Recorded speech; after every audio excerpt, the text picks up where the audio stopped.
오이디푸스 컴플렉스, 리비도, 거세 공포, 근친 상간의 욕망. 이런 소재가 얽히고 설킨 지그문트 프로이트의 정신 분석학은 이 꿈의 해석이라는 저작에서 무척이나 드라마틱하게 그 실체를 드러냅니다. 혹자는 프로이트의 이런 결과물이 찰스 다윈 부럽지 않은 정도라고 추켜 세우기도 하죠.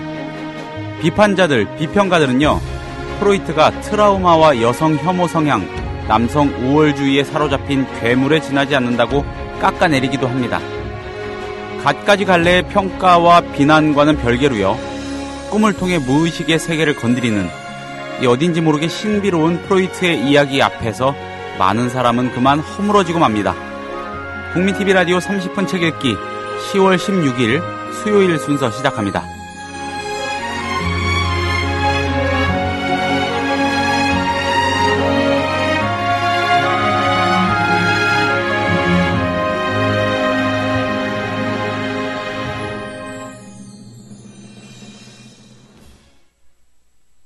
안녕하세요. 30분 책 읽기 김효진 PD입니다. 오프닝을 좀 신비로운 느낌으로 써보려고 했는데 어떠셨는지 모르겠습니다. 프로이트 하면 떠오르는 이미지는 당연하게도 무척 몽환적이죠. 여러분은 간밤에 무슨 꿈 꾸셨습니까? 30분 책 읽기 수요일 코너, 동아시아 출판사 박현경 주간과 함께하는 기획자 추천 바로 이 책에서 오늘 이야기 나눌 책은 지그문트 프로이트의 꿈의 해석입니다. 잠시 뒤에 박현경 주간 모십니다.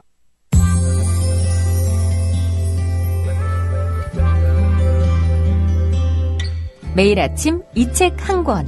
국민TV 라디오 30분 책 읽기.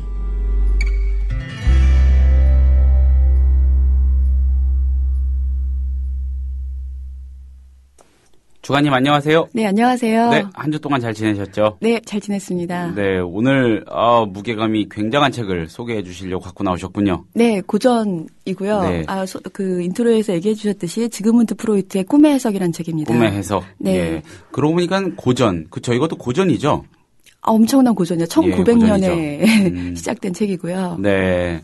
프로이트의 꿈의 해석. 어떤 식으로 얘기를 풀어나가 주실지 기대가 되는데. 네. 일단 빨리 책 소개부터 들어가 보죠. 설명을 대략적으로 좀 해주시죠. 네, 제가 이 책을 하려고 결심했던 이유가 그 얼마 전에, 그러니까 2013년 9월 17일 최근에 출간된 책인데 우상의 추락이라는 책이 이제 출간이 됐습니다. 우상의 추락. 네, 그러니까 프로이트 비판적 평전이라는 부제를 달고 있고요. 프로이트를 신랄하게 까는 책이죠. 네, 거의 이 책도 한 700페이지 되는데 그랑아리라는 출판사에 나왔고요. 그 신문서평을 많이 받았는데 이 저자가 미셸 옹프레라는 굉장한 사상가인데 이 사람이 이 프로이트는 냉혹하고 잔인한 트라우마로 가득 찬 자기 중심적인 인간이며 그 니체나 이런 거를 본따서 그 이제 날조와 과장과 과학적인 실험 결과 조작했다. 그래서 그 과정 속에서 이런 식의 뭐 책이 나왔다.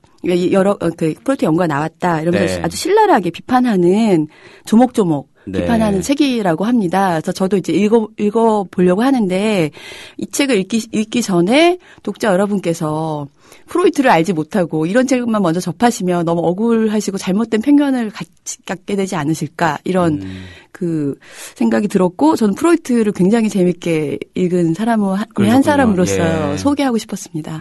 알겠습니다. 꿈의 해석은 구체적으로 뭡니까? 그 꿈들을 샘플링으로 볼 수 있는 꿈들을 막 해석하고 그 기저에 어떤 의식이 있는지를 파헤친 그런 책입니까? 네, 이제 그 지그문트 프로이트는 그 히스테리 환자들을 주로 연구하고 뭐 이제 그 정신과 의사잖아요. 근데 처음에는 최면술을 걸어서 환자들한테 이렇게 해서 그 심적 외상을 얘기하게 하면 그 히스테리가 증상이 완화되더라 이런 걸 이제 발견했었는데 그 최면술이 어떤 단점 이런 걸 보여주면서 다른 방법을 시도한 거예요. 그래서 이제 꿈 얘기를 이제 히스테리 환자들이 많이 하면서 거기서 자가 치유되는 걸 보고 꿈을 어떻게 얘기하고 어떻게 분석하냐에 따라서 환자가 이제 증상이 없어진 거거든요.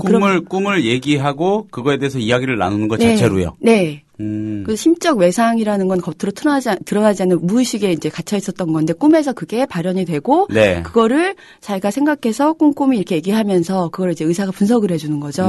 그러면서 그게 치유가 된다라는 거를 발견하게 된 겁니다. 그래서 이 책을 1900년대에 쓰면서 한 10여 년간 전혀 어떤 비평가건 같은 그쪽 전문가건 간에 전혀 그 주목도 못 받고 묵살을 당했는데 네. 10년쯤 뒤에 이제 점점점 좀 알려지면서 더 개정판도 내고 하면서 계속 개정 작업을 하게 되거든요. 그래서 이제 나중에는 좀 유명한 책이 되는데 네. 처음엔 거의 아무 빛도 못 봤던 그런 책이죠. 그래서 이 책은 지금 뭐 아까 초반에 말씀하셨지만 뭐 오이디푸스 컴플렉스라는 말을 처음 이 책에서 하게 된 네. 거고요. 그러니까 지금 현대인들한테 엄청난 영향을 끼친 책이기도 합니다. 현대인들한테 엄청난 영향을 끼치기도 했고 그 현대인의 심리를 분석하는 네. 그 여러 시도의 과정에 엄청난 또 영향을 끼쳤겠죠. 네. 예. 그러니까 저는 이제 개인적으로 프로이트 책을 굉장히 많이 읽었는데요. 꿈의 해석을 그러세요? 읽고 그 저희가 지난 시간에 굿윌 헌팅 예, 이제 예. 영화를 잠깐 얘기했었잖아요. 예. 거기 보면 그 로빈 윌리엄스가 이제 강의실에서 잠깐 그 학생들한테 한 얘기가 나와요. 환자가 나를 사랑해서 자게 되는 순간에 이제 모든 게 다 해결된다라는 얘기를 혹시 기억하실지 모르겠지만 그게 사실 정신과 의사들의 목표라고 알고 있거든요. 그러니까 환자가 나와 동일시해서 그 사람한테 모든 걸 다 털어놓는 순간이 돼야지만 그 환자가 그 이제 치료가 된다고 믿는데 이 프로이트는 여기서 꿈의 해석을 하기 위해서 꿈을 많이 이제 예시를 들잖아요. 네. 근데 히스테리 환자의 꿈도 또 미묘한 것도 있고 여러 가지 개인적인 것도 있고 네. 책에서 밝힐 수 없는 것도 있기 때문에 자기 꿈을 많이 풀어놓습니다. 근데 자기 꿈을 풀어놓으면 또 자기 개인 사생활이 드러나잖아요. 분석을 그렇죠. 해야 되니까 막 내면적인 것까지 다 얘기해야 되니까 그래서 뭐라고 얘기하냐면 모든 심리학자는 자신의 여러 약점을 어쩔 수 없이 고백하게 되어 있다. 만일 그것에 의해 어떤 미해결의 문제에 빛을 던질 수 있다고 믿는다면. 라고 하면서 개인 얘기를 굉장히 많이 하거든요. 이제 개인 자기 뭐 이제 꿈을 꾼 얘기를 분석하려면 자기 사생활을 얘기해야 되잖아요. 이제 그런 걸 이제 읽다 보면 프로이트를 사랑할 수밖에 없어요. 왜냐하면 이제 환자와 이게 바뀌는 것처럼 저는 프로이트의 고백을 듣게 되잖아요. 그래서 700페이지에 걸쳐서 프로이트 고백을 듣다 보면 굉장히 친한 느낌이 들고 이 사람이 사실은 뭐 이런 영악한 면도 있고 사실 이런 면도 있고 이러면서 그런 걸 느끼게 되고 아 재미있다. 그리고 굉장히 글을 잘 쓰거든요. 어떤 문학가보다도 소설보다 재밌습니다. 그래서 이제 그 다음에 뭐 슈레버라든지 늑대인간, 쥐인간 이런 걸 이제 쫙 읽게 되는 거죠. 그래서 만약에 프로이트를 시작하신다면 좀 방대한 분량이긴 하지만 꿈의 해석을 먼저 시도해 보시면 어떨까 합니다. 왜 그렇게 재밌으십니까? 좀 재밌는 대목들을 구체적으로 좀 얘기를 해주시죠. 그러니까 그 고전을 읽고 해석을 한다면 이게 1900년대에 나와서 이제 계속 개작이 됐지만 지금 현대인들이 이 고전을 읽는 거는 자기만의 해석을 필요하잖아요. 예. 근데 이제 저는 뭐 이게 뭐 리비도니 성욕설이니 뭐 이런 이미 알려진 그런 얘기 말고 이제 제 입장에서 한번 제가 이거 다시 한번 읽으면서 느꼈던 말을 말씀드리고 싶은데 프로이트의 꿈의 해석은 한마디로 그냥 딱 요약한다면요. 네. 꿈은 어떤 소망의 충족이다. 라고 요약할 수 있습니다. 근데 어떤 소망의 충족이요? 네. 그건 주관님의 아니요, 요약. 아니 프로이트의 요약이죠. 아, 프로이트의 요약. 프로이트가 엄청난 방대한 저작 속에서 계속 하고 싶은 말은 억압된 그 소망의 충족인데 그거는 어떤 소망이냐? 억압되고 배척된 소망인데 위장된 충족이라고 말합니다. 위장된 충족. 네, 이 한마디에 다 들어 있다고 생각하는데요. 그러니까 꿈에서는 꿈을 꾸는 이유는 우리는 이제 개꿈도 있고 여러 꿈도 있다고 얘기하지만 실제로 우리가 기억에 남고 이거 무슨 꿈일까 생각하게 되는 그런 꿈은 다 자기의 소망의 충족인데 결국은 뭐 예를 들면 뭐 누가 아버지가 죽는다든지 뭐 위험한 꿈도 꾸잖아요. 내가 네. 이런 꿈 꿨지 왜 막 슬프고 이런 꿈도 꾸는데 그런 것도 결국은 소망의 충족이라고 하는 거예요. 예를 들어서 막 누구한테 배신당하는 꿈을 꿨다. 그런 것도 다 소망의 충족이죠. 근데 배신당하는 거를 뭔가 좀 기대하고 고대하고 있다는 건가요? 그런데 왜곡이 일어난다는 거예요. 자기 검열에 의해서. 거기 검열이라는 건 뭐냐면 내가 이런 생각을 하는 게 부끄럽거나 네. 아니면 좀 이런 생각하면 안 되는데 이런 거를 이제 꿈속에서도 검열을 해서 바꿔서 나오는 거예요. 내가 저 사람이 되고 저 사람이 뭐 다른 사람이 된다든지 그리고 그 당사자가 안 나오고 다른 제3의 인물로 대체가 된다든지 네. 그게 왜곡이거든요. 그래서 검열에 의해서 되는데 이 검열은 꿈의 굉장한 무한한 능력이기도 하고요. 검열을 해서 또 검열을 피하는 경우도 있습니다. 그러니까 이런 일은 일어나지 않아야 되는데 죽는 뭐 근친상간이라든지 아니면 뭐 아버지가 죽는 꿈, 부모가 죽는 꿈을 꾸잖아요. 네. 그런 검열을 피한 거거든요. 그 이유는 검열도 꿈에도 생각지 못했던 어떤 아버지가 죽거나 이런 걸 바라진 않았을 거 아니에요. 그러니까 평소에 그렇게 억압되고 소망이 있었다 하더라도 네. 검열을 미처 거치지 못하고 그냥 나오는 꿈도 있어요. 그렇게 있다고 프로이드가 얘기를 하는데 이제 문학 작품하고 굉장히 비슷한데 이제 책에도 나오지만 그 이제 철학자이자 그 사상가였던 시인이었던 슐러가 네. 한 쾌르너라는 자기 친구한테 보내는 편지에서 이런 말이 있습니다. 쾌르너라는 사람이 자기 창작력이 이제 아마 그 문학가였나 봐요. 창작력이 굉장히 부족한 것에서 한탄을 하니까 그때 슐러가 자네가 한탄하는 원인은 아무래도 자네의 상상력에 대해서 자네의 오성이 가하고 있는 강제에 있는 것 같네. 오성이 흘러돌아오는 모든 관념을 입구에서부터 너무 엄격하게 검열한다는 것은 좋은 일이 못 되며 또 영혼의 창조 행위에도 불리한 것 같네. 이에 반해서 창조적인 두뇌를 가진 사람에게 오성은 자기 파수꾼을 입구에서부터 물리쳐버리는 것 같네. 그러면 여러 관념이 서로 앞을 다투어 무질서하게 들어오거든. 그런 다음에 비로소 오성은 그런 관념의 대군을 바라보고 검사를 하는 것이네. 그런 순간에 일시적인 상념을 부끄러워하거나 두려워하고 있는 것이네.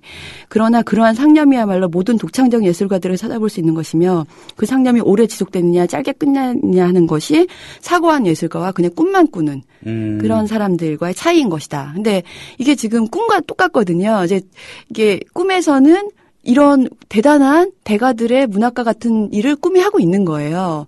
그러니까 엄청난 그 대군 내 그 여러 상념들, 저 오성이 가로막지 않는 파수꾼이 가로막지 않는 대군을 다 늘어놓고 꿈이 그 중에서 난 뭘 선택해야지? 그런데 여러 가지 조합을 하고 합성을 하죠. 교묘하게. 드러내면 안 되니까, 다 드러내면 안 되니까 그런 작업을 하게 되는데 실제로 위대한 문학가들은 이런 작업을 한다는 거죠. 꿈이 하는 작업 같은 것을. 그래서 저도 이제 어린 시절에 뭐 글을 쓰고 싶어서 이제 그러면서 이 문장을 읽으면서 그래. 그렇다면 나는 지금 상상력이 부족하고 실제로 내 오성이 나의 어떤 그런 그 억압이나 이런 거를 여태까지 받아왔던 교육 같은 거를 스스로 물리치기 어려우니까 그래서 항상 했던 일이 일어나자마자 제가 꿈을 기록했던 거였어요. 내가 어떤 꿈을 꿨을까? 나는 내 상상력이 저해하지 않는 어떤 게 있었을까? 그리고 막 적고 하루가 지난 다음에 그걸 보면 정말 이상한 내용인 거예요. 하지만 자세히 들여다보면 자기 자신을 알 수 있거든요. 그게 어떤 꿈이었는지를. 그래서 꿈 해석을 보면서 이 꿈은 무슨 꿈이고 하면서 혼자 분석을 했었는데 그래서 만약에 글을 쓰고 싶다거나 그런 분들이라면 이 꿈을 한번 분석해 보시는 게 되게 좋은 방법입니다. 히스테리 환자가 아닐지라도요.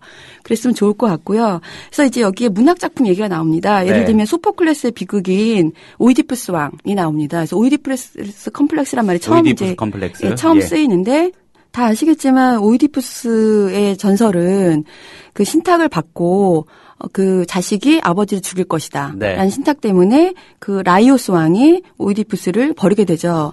태어나자마자 버리고 했는데 결국은 이제 아버지를 죽이게 됩니다. 죽이고 어머니인 이오카스테를 왕비로 맞아서 잘 살다가 갑자기 나라에 질병이 들어서 신탁을 받아보니 이 나라에 아버지를 죽이고 어머니를 아내로 맞이한 인간이 있다. 그 놈을 뭐 처벌해야 된다. 그러면 이 질병이 다 없어질 것이다. 그래서 이제 결국은 자기라는 게 밝혀지는데 프로이트는 이렇게 얘기합니다. 그러니까 이것은 그 오이디푸스 왕 운명의 비극이고 그 비극적 효과는 신들의 절대적 의지와 불행에 쫓긴 인간의 허무한 반항 사이의 대립에서 나온다. 그런데 그래서 근대 작가들은 다 그런 모티브를 삼아서 막 죄 없는 인간의 처절한 저항에도 불구하고 끝내 막 그들의 몸에 저주나 신탁이 실현되는 그런 막 내용을 쓴 거예요. 그 다음 작가들도. 하지만 이런 오이디푸스 왕처럼 그 감동을 준다거나 그렇지 않고 왜 이 고전이 이렇게 감동을 주는데 그 다음에 그런 그 아류작들은 감동을 주지 않는 것인가? 에 천착을 하는 거예요. 그 이유는 프로이트가 말하는 이유는 감동시킬 수 없는 이유는 그 비극이 주는 비극의 효과가 아니라 소재의 특이성에 있다는 거예요.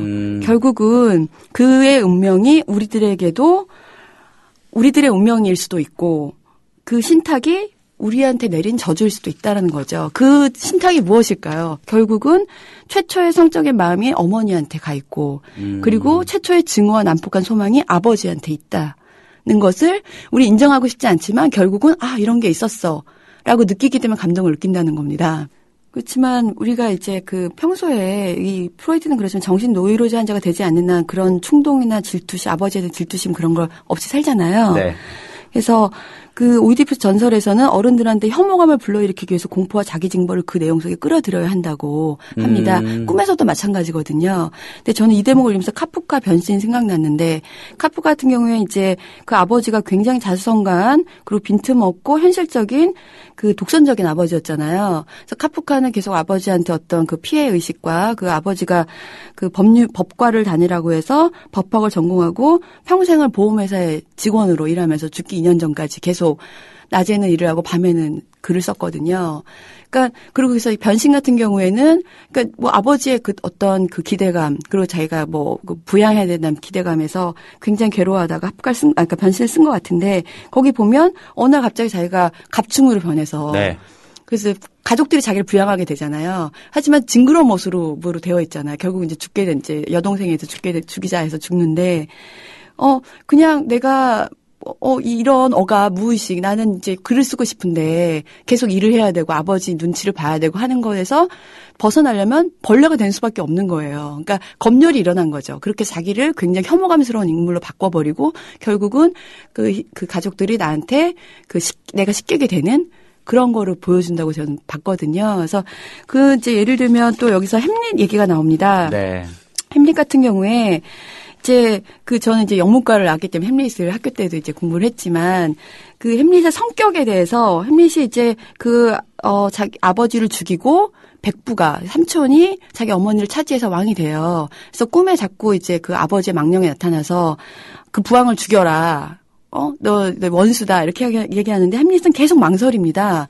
그리고 이 햄릿에서 그 망설인 이유의 동기가 전혀 나오지 않아요. 그래서 그걸 이제 그 다음 후사가들이 이제 굉장히 분석을 하는데 예를 들면 괴테 같은 경우에는 햄릿은 그 발랄한 행동력이 사고 발달의 과잉 발달 때문에 마비된 인간 유형을 표현한 것이다. 그래서 이제 사상의 창백함에 좀 먹혔다. 이런 표현을 쓰기도 하고 아니면 어떤 사람들 셰익스피어 자체가 신경쇠약이고 너무나 나약한 인간이어서 이런 인간형을 그렸다. 사느냐 죽냐 이것이 문제로다 이러면서 막 계속 방황하잖아요. 네. 근데 사실 프로이트가 말하는 거는 햄릿은 결코 행동을 못한 인간 같지가 않다. 커튼 뒤에서 엿듣는 사람 분격해서 죽이기도 하고 자기 그 생명을 노리는 신하 두 사람도 태연하게 계획적으로 죽이는데 왜 하필 왜 이 백부만 원수만 못 죽이느냐. 그 부분에서 책이 나오지 않는데 그 이유는 햄릿도 그 소아기 때 그 억압된 소망 충족을 이 백부가 갖고 있다는 거예요. 그러니까 결국은 자기도 어머니의 이제 남편이 되고 싶은 건데 내가 만약에 백부를 죽이면 사실 너도 네가 죽이려는 천벌받는 백부보다 훌륭한 인권 못 된다라는 어떤 자기 양심, 가책 때문에 결국 못 죽였다는 거죠. 계속 망설였다는 거죠. 그러면서 또 햄릿 같은 경우는 이제 셰익스피어의 거의 분신같이 이렇게 얘기를 하는데 어떤 모든 창작물은 그 작가가 투영이 되잖아요. 그 셰익스피어 같은 경우에 이 햄릿을 썼을 때가 아버지가 죽고 자기 이제 셰익스피어 아버지가 죽고 바로 얼마 안 돼서 이 햄릿을 썼거든요. 그래서 그때 바로 이제 그 프로이트 분석은 유아기 때 셰익스피어의 유아기의 감정이 부활해서 쓴 것이라고 생각한다. 그러니까 아버지에 대한 어떤 그 증오감 그리고 이제 죄책감 이런 게 들어서 이 책을 썼다고 이제 얘기하고 있습니다. 우리 모두가 예를 들어 남성 같은 경우는 어머니한테서 성욕을 느끼고 아버지를 질투하고 이런다는 그런 이야기 어렸을 때부터 막연하게나마 듣고 그렇게도 보는 것 같더라라고 이렇게 인식하고 잘하잖아요. 네. 사실 인정하기 싫은 네, 그런 존재이긴 한데 저는 아버지를 증오하거나 질투한 적은 없는 것 같은데. 그러니까요. 좀 그렇기도 하고 어떻게 좀 그런 게 좀 실제로 있다고 생각하세요? 프로이트의 꿈의 해석을 읽다 보면은 공감하게 됩니까? 그렇죠. 꿈을 계속 분석을 해놓으니까 그런데, 그러니까 예를 들면 형제 자매 간에도 너무너무 내 동생을 사랑하고 언니를 사랑하고 누나를 사랑할 수도 있겠지만, 네. 결국 어릴 때 태어나서 동생이 나오면 동생 죽이고 싶어. 예를 들면 이제 프로이트 여기 책에 나오지만, 쟤는 이빨이 없어서 말을 못하는 거야. 계속 쟤는 이빨이 없어. 이런 이제 지적을 한다거나. 네. 그러니까 자기도 모르게 그렇게 하는 거거든요. 근데 그게 커가면서 교육에 의해서 아니면 스스로 이렇게 해야 된다. 예의 근것 때문에 억압됐던 건데 결국은 이제 질병, 히스테리나 이런 질환이 나타났을 때 그게 튀어나온다는 거예요. 일반인들은 계속 억압되고 있는 거죠. 근데 그게 꿈속에서 발현될 수도 있고.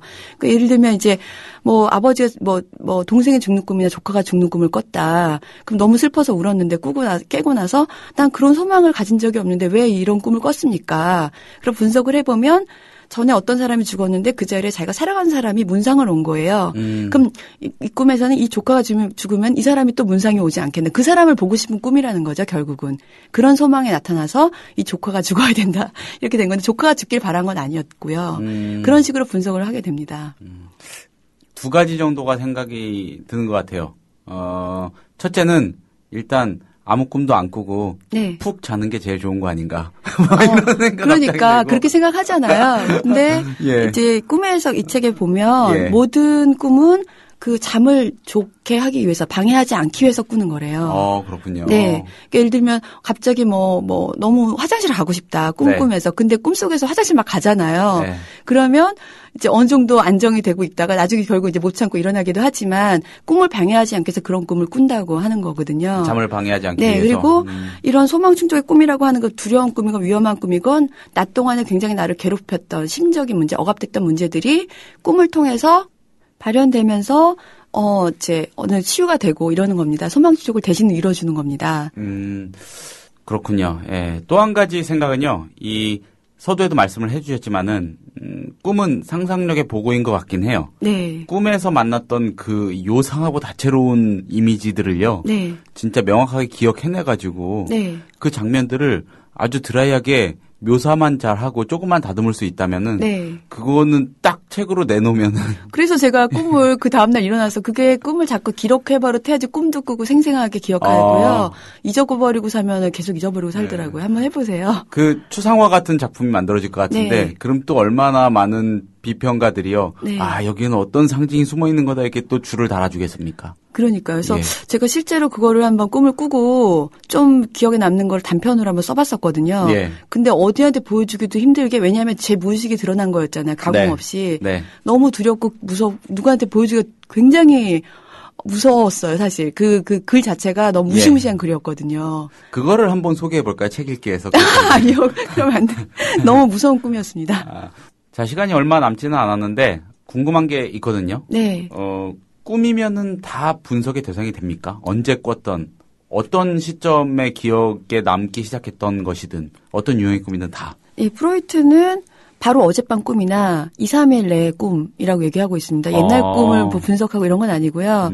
바로 최근의 꿈이 바로 어제 오늘 낮에 있었던 굉장히 나를 괴롭혔던 그런 것들이 꿈에 나타난다는 거예요. 거기서 옛날 유아기의 뭐 그런 것까지 다 해서 합성이 돼서 이제 꿈에 나타나는데 네. 그러니까 이제 아까 제가 문학 작품 얘기도 드렸지만 꿈도 자기가 스스로 분석을 해보려면 이거는 아닌 것 같아. 이건 하찮은, 이 내용은 빼도 되겠지. 이러지 말고, 네. 하나하나 다 꼼꼼히 적어가면서. 정직하게. 네.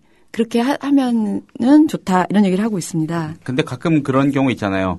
진짜 기억해내고 떠올리고 싶은 꿈인데 기억 안 나는 거. 네. 그거는 막 오전 내내 답답하고 그러기도 해요. 가끔씩은. 그러면 그 다음날 또 꿀 수도 있죠. 근데 또 이런 얘기는 없는지 모르겠네요. 꿈을, 그 복잡다단한 꿈을요. 네. 많이 꾸는 사람은 덜 꾸는 사람보다 좀 쓸데없는 것이든 뭐든 생각이 좀 많은 거긴 할까요? 그런 얘기는 여기 책에 나오진 않지만 네. 저는 꿈을 좀 기억했으면 좋겠다. 그러니까 복잡다단한 건 더 많이 기억한다는 거잖아요. 예. 그래서 좀 많이 기억했으면 하는 생각이 있고요. 네. 근데 아까 잠깐 언급하신 그 우상의 추락이라는 프로이트 비판서, 네. 비평서, 거의 비난서라고 해도 될 것 같은데 여기서는 프로이트를 엄청난 조금 막말로 표현하면 찌질이 뭐 이렇게 깎아내린단 말입니다. 네. 어린 시절에 겪었던 그 불행한 경험 거기서 비롯됐을 트라우마? 거라고 네. 추정되는 그 온갖 트라우마들 네. 또 거기서 또 파생됐을 거라고 추정하는 여성 혐오증, 남성 우월주의, 네. 여성을 거의 뭐 성적 도구화하는 네. 극단적으로 그런 비판도 있는데 만약에 그런 비판에 일말의 근거가 있는 거라면요. 네. 이 프로이트의 가설이라는 거는 말 좀 그 값어치가 떨어지게 되는 거 아닐까요?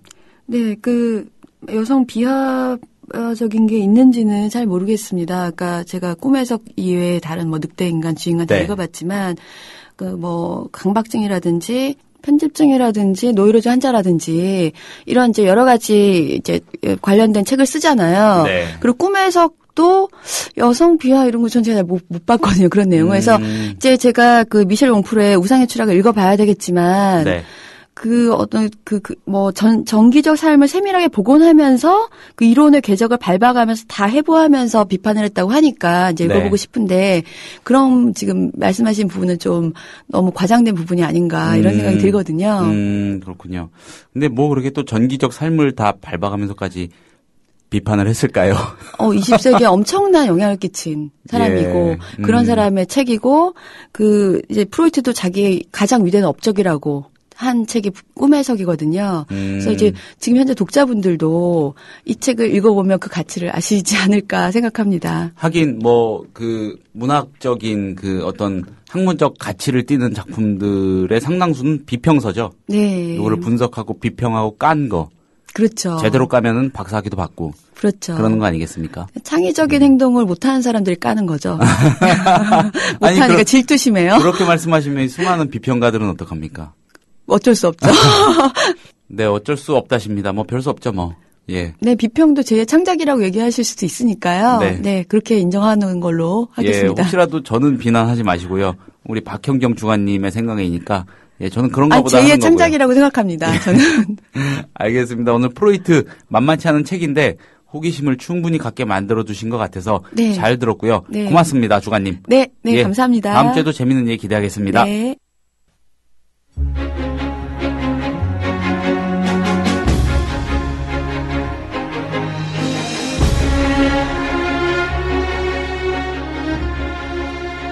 (10월 16일) 30분 책 읽기는 지그문트 프로이트의 꿈의 해석을 다뤄봤습니다.